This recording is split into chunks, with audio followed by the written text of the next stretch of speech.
Welcome to In-Depth Alaska. I'm Rebecca Palsha. I interviewed Anchorage Police Chief Sean Case about the shooting death of 16-year-old Easter Leafa. The police officer who shot and killed the teenage girl who had a knife was cleared by investigating prosecutors. Here's the extended interview. What did you think when you saw the video? I've seen the video multiple times. I saw it, after the incident when it occurred. And, when I watched the video, I could look through it through a lot of different lenses.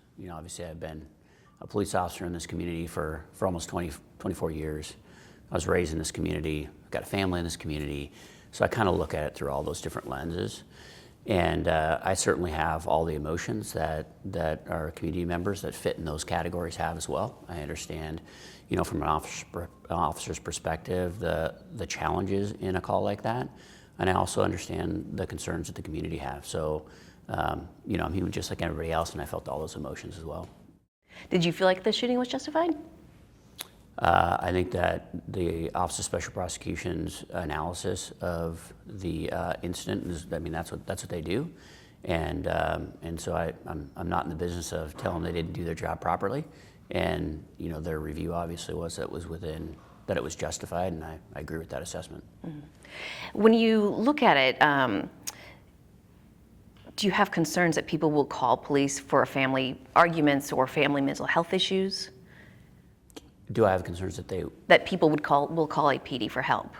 No, I have no concerns that when the public calls us for those types of situations, we go to those calls all the time, and the officers have extensive training in particularly domestic violence, because we do have higher rates of domestic violence in Anchorage, and our officers perform very well on those calls many times every day. Mm-hmm.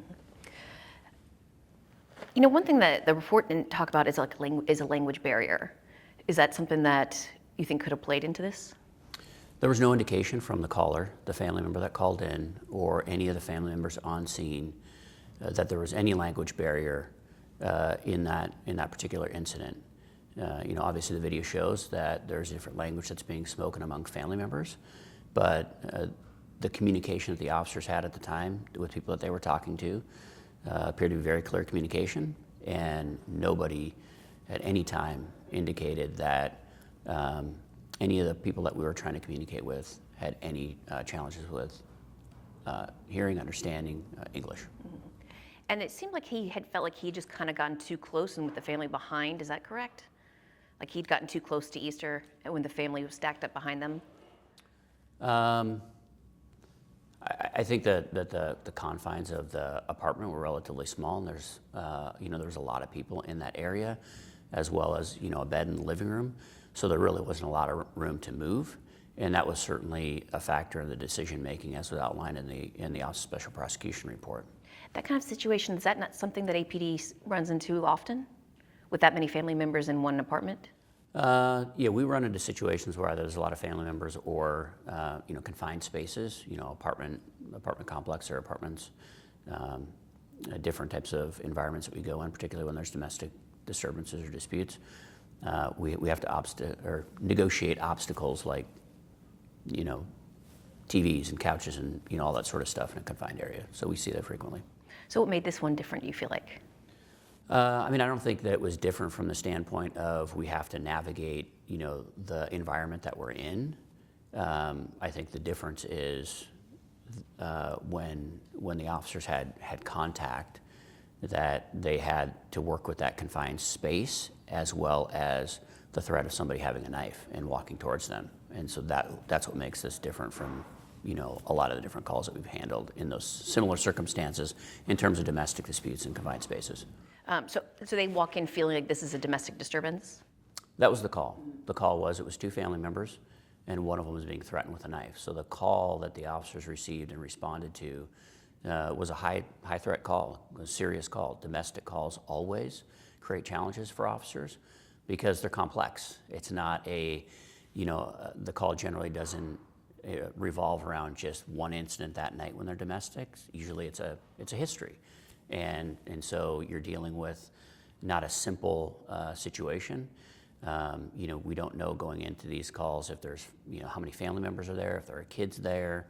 And as you saw in the video, when officers approached the scene, they thought that she was outside. And so they started looking for her, believing that's where she was. So, a call involving a knife, unknown where she was. And then obviously when officers finally determined that she was inside the apartment but on the back porch, now you're dealing with a very condensed area with not just that crime that was being reported, but then, the number of people that were inside that also complicated it.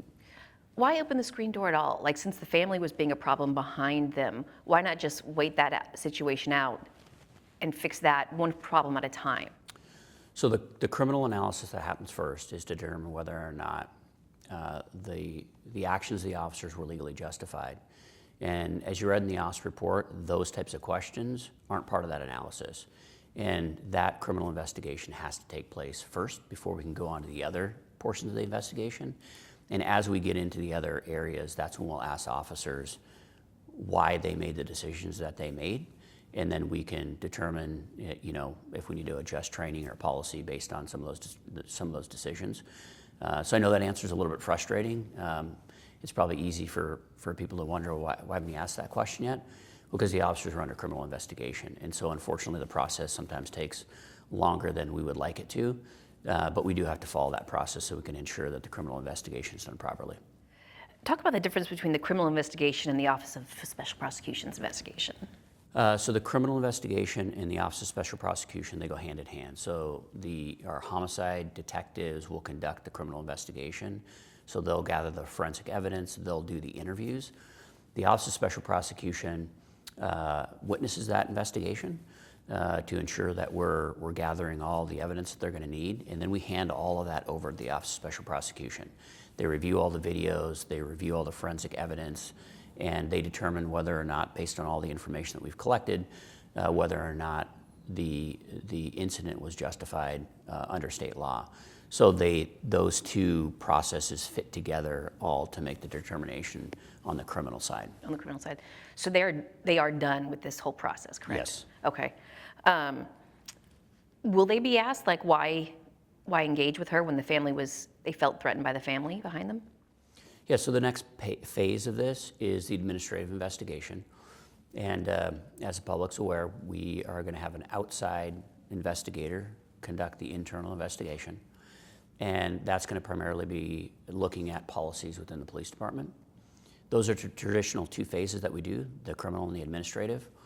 And what we're adding to that process is kind of a third phase or a third layer where we look at the balance between policy, training, and performance.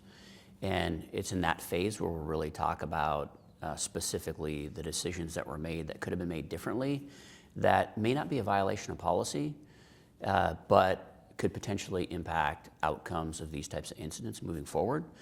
And so that's really kind of my focus, is how do we balance or review what our training is, how our policies are applied, and how the field performance is, even if it may be outside of the administrative and the criminal. What is the policy surrounding that supposed to be? Because I think of like Fordyce Blair, and that lasted hours, and then this one just lasted minutes. So why the difference in time for dealing with somebody who's... Yeah, so again, on this particular incident, when the officers arrive on scene, we don't have the information on where she is or kind of a full picture of what's happening. And as we gather information, if that turns into meeting the requirements of something that's more of like a SWAT call out, like you were mentioning, then we'll apply those particular resources. In this particular situation, we were working through that process, and as you read in the Office of Special Prosecution, the officers were uncertain whether or not she was armed or not. The report mentions that they observed a knife inside the house already, and so there was no indication for sure whether or not she was armed. Obviously, they were prepared or trying to be prepared for that particular circumstance if it arose. I guess they felt like they couldn't wait that out. I think part of the problem on waiting, we get these types of or similar types of domestic violence calls on a regular basis. And so anytime there's some level of threat, automatically going to let's go to like a SWAT type of a call out That's not a reasonable response. SWAT callouts in and of themselves are considered a use of force by the court.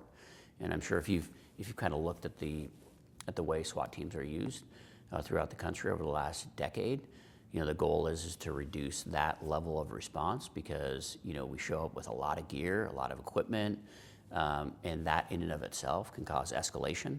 And so we have to balance whether that escalation is going to be appropriate because it rises to that level, or use different means to actually try to de-escalate the situation. Mm-hmm. How does her being 16 play into how everyone's feeling within the department right now? That's a challenging piece because the age of somebody, that creates emotion. And we think about all the circumstances around the age of somebody. And so that makes us think, if we have children, those emotions are involved. And so that creates more emotion than we typically have when we see one of these types of encounter and we see a loss of human life. Obviously all loss of human life we value, but it just adds that other layer. But at the same time, people who are 16, 17, 18, 19, younger, still can pose a threat. And we have people that are that age in this community that have committed pretty serious crimes. So the officers have to determine what's happening on scene, and they have to be responsive and reactive to what's in front of them. And so when you're making a decision in a very short period of time, the age of somebody is less significant than the threat that person may pose for the officer. In the totality of all of the shootings, what do you think that says to the community? Or what are your concerns it might say to the community? What do you mean? Like that we've had so many police-involved shootings, more than I can ever remember. And in such a short time frame, really, what do you think about when you think of those things? Oh, I understand the concern. Mm-hmm. I'll focus on the officers that go out and do this job. They have concern too. Getting up every day and going out and doing the job that they're dedicated to do, and seeing some of these incidents increase over previous years is concerning and alarming for them as well. And so I certainly understand that the same or similar, not the same, but a similar reaction for the public exists. But we've seen an increase in violence. The landscape has been changing over the course of this year. And that's something as a community we need to together respond to. That's not just a police response. We need to understand that we've seen an increase in the misuse of drugs and alcohol. We've seen an increase in mental health in our community. And all of those factors can and do contribute to some of the increased violence that we've seen. And that's community response. And that's something that we're dedicated to having that relationship with not only the rest of the municipality, but some of our nonprofits and the community as a whole. We're open to having those conversations and trying to determine how we can better respond as a community. Do you think the policing has to change because of these issues, especially mental health? Oh, absolutely. And I'll tell you that we are far ahead of what we see around the country in terms of police response. The way that we use our mental health clinicians in just day-to-day calls for service is far more advanced than what we're seeing around the country. And we're not done yet. We're just getting started. We have exceptional mental health clinicians. We have exceptionally trained officers in crisis negotiation. We've cut our SWAT callouts to go back to that. We've cut them down to over 50%. We have less than 12 a year. In a city of our size is very, very unusual. And that's how we apply our crisis negotiators very early on, so we don't have to get those SWAT resources out until we know it's absolutely necessary. And they're able to resolve these situations, particularly when it relates to mental health, much, much more efficiently and with reduced likelihood that there's going to be any violence or any use of force.